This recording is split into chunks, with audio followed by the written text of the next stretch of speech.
Halo guys, apa kabar hari ini? Gue berharap lu pada sehat semua ya guys. Amin? Amin.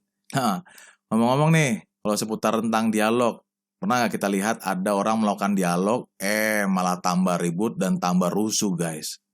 Gue pernah baca nih ada partai yang mengadakan dialog atau yang disebut musyawarah nasional.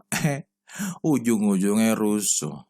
Atau ada juga organisasi masyarakat atau yang disebut biasanya ormas mengadakan dialog yang disebut juga musyawarah nasional guys. Ujung-ujungnya saling gontok-gontokan. Aduh, ini luar biasa ya guys. Atau ada pula juga nih yang menarik nih guys. Jadi ceritanya ada berita rapat paripurna para anggota DPR. Nah, malah dari rapat itu nyaris baku hantam. Katanya mereka berdialog, tapi kok malah rusuh atau mungkin nyaris baku hantam ya guys. Wah, itu luar biasa. Udah gitu masuk di koran-koran atau di TV guys. Bagi gue sih sangat memalukan ya guys. Oke. Nah, pembelajaran yang gue petik pada dasarnya kegiatan dialog tuh sebenarnya bagus. Namun proses dialog tentunya ada syarat atau prinsip dasar yang mesti kita jalankan guys. Agar dialog itu mencapai tujuan yang lebih positif dan lebih baik lagi. Nah, podcast ini gue akan berbagi tentang syarat apa saja agar dialog itu bisa berjalan dengan baik dan mencapai hasil yang kita inginkan. Oke? Tentunya gue berharap kita simak podcast ini sampai selesai guys.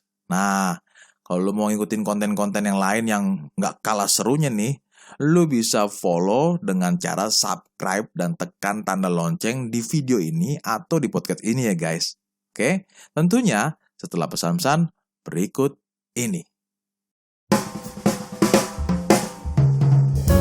Hai semuanya, selamat datang di channel podcast Manusia Pembelajar. Nah, podcast ini menyajikan pembelajaran dan investasi nilai-nilai kehidupan yang bermakna. Yuk kita dengerin.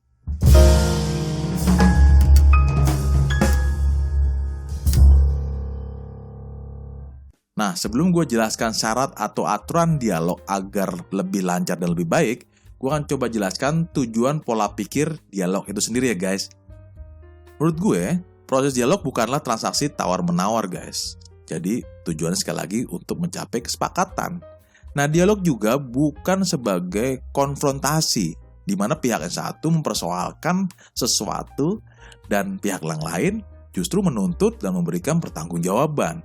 Jadi, dialog juga bukan suatu adu pendapat untuk mencari keunggulan pendapat sendiri dan mengalahkan pendapat orang lain, alias ngotot dengan sendiri guys. Gue ulang lagi, alias ngotot dengan dirinya sendiri guys. Wah, menarik ya. Jadi tujuan yang baik adalah yang benar tentang dialog guys. Dalam dialog, pihak-pihak yang terlibat saling menyampaikan informasi berupa data, fakta, pemikiran, gagasan, dan pendapat-pendapat yang baik guys. Dan yang gak kalah penting, juga saling berusaha mempertimbangkan, memahami, dan menerima secara terbuka pendapat dari orang lain. Nah, itu yang harus digarisbawahi guys. Oke? Nah, dalam dialog juga gak ada tuh namanya monopoli pembicaraan guys. Jadi kudu gantian lah dalam berbicara. Ya, yang tentunya yang ada tuh misalnya malah saling berbagi dan bertukar informasi dan gagasan guys. Jadi nggak ada namanya orang dalam dialog tuh sok pinter atau sok paling benar. Wah, itu pasti nggak bakal tercapai lah dialognya guys. Dari dialog diharapkan terbentuk saling pengertian dan pemahaman bersama yang lebih luas dan mendalam guys. Terutama tentang hal yang menjadi bahan yang kita bicarakan. Oke, nah kalau gue mengutip dari Bapak Fransiskus, dialog adalah sebagai proses relasi dinamis manusia secara konkret adalah perjumpaan. Bapak Fransiskus menekankan betapa pentingnya membangun budaya perjumpaan secara global.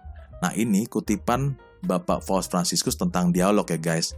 Jadi gini guys, jadi bagaimana kita memberikan pengakuan, penghormatan, penghargaan terhadap keanekaragaman eksistensi manusia dengan segala pengalamannya. Jadi, kata kuncinya dalam dialog adalah penghormatan dan penghargaan di segala perbedaan guys. Jadi itu poinnya guys. Oke? Sekarang gue berbagi apa syarat-syarat atau prinsip-prinsip yang kita pegang sehingga proses dialog itu berjalan dengan baik. Tentunya berdasarkan literasi yang gue baca dan juga sharing dengan pengalaman yang dari gue punya ya guys. Oke, karena yang pertama nih guys. Pertama adalah menahan diri. Jadi kata kuncinya adalah menahan diri. Nah, menahan diri untuk cepat menghakimi orang lain guys. Nah, jika kita cepat mengambil keputusan secara sepihak atau mempermasalahkan diskusi tersebut, sebaiknya ya lupakan saja lah guys. Sementara tentang pikiran-pikiran yang mempercepat atau menuduh orang lain negatif guys. Apa saja yang ada di dalam kepala kita, ya kan? Terutama tentang mereka untuk membuka kemungkinan munculnya berbagai hal negatif yang tentunya belum tentu juga lu ketahui sebelumnya guys. Jadi intinya bahwa jangan mikir-mikir negatif dulu lah guys. Jadi kalau perlu, lu berpikir positif dulu. Maka lu akan memahami sudut pandang dari orang lain. Nah ini menarik. Tadi kata kuncinya adalah berpikir positif. So, lupakan juga status jabatan lu guys. Atau profil tentang diri lu. Sebab orang lain akan mencoba melihat konsekuensi berdasarkan status lu guys. Agar lu tidak monopoli dari perbincangan-perbincangan dalam diskusi lu guys. Kalau lu orang yang monopoli itu namanya bukan dialog tetapi ceramah, bener nggak? Jadi kata kuncinya kadang kita melepaskan jabatan atau status lu guys. Oke, itu yang pertama. Sekarang yang kedua, mendengarkan. Gue ulang lagi, kata kuncinya adalah mendengarkan.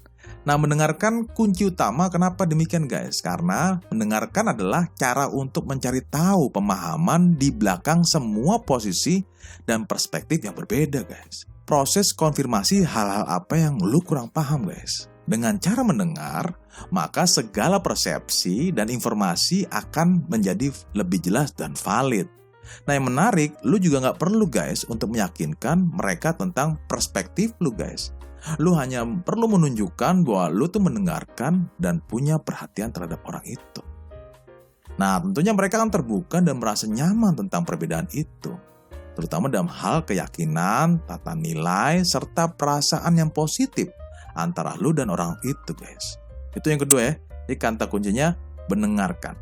Sekarang yang ketiga, yaitu menemukan berbagai hal. Oke. Jadi gini, dengan kita bertanya, maka akan menemukan dan mengklarifikasi apa yang lu dengar. Dan yakinkan bahwa lu memang mengerti dan memahami. Nah, jadi gini guys, temukan berbagai asumsi-asumsi lu, tentunya yang tersembunyi. Dengan adanya dialog dari hati ke hati, sebagai alat terbaik untuk memunculkan ke permukaan tersebut guys. Dan asumsi yang tersembunyi yang biasanya berakar pada ketidakpahaman dan ketidakpercayaan. Nah, pada akhirnya membuat tidak tersembunyi lagi atau muncul ya guys. Dan tentunya juga memperbaiki tingkat pengertian dan penghargaan serta mengarahkan pada apa nih guys? Berbagai kemungkinan baru yang lebih baik dan lebih positif. Oke, itu yang ketiga. Jadi menemukan asumsi-asumsi yang menurut kita yang tadinya mungkin nggak tepat, akhirnya mengkonfirmasi dengan asumsi yang kita punya dan mengkonfirmasi dari hasil kenyataan informasi yang didapat dari orang itu. Nah itu yang ketiga ya guys. Jadi aturan dalam proses dialog yang mendasar yang pertama adalah menahan diri. Yang kedua adalah kata kunci adalah mendengarkan dengan baik. Yang ketiga adalah kita akan menemukan berbagai hal. Oke?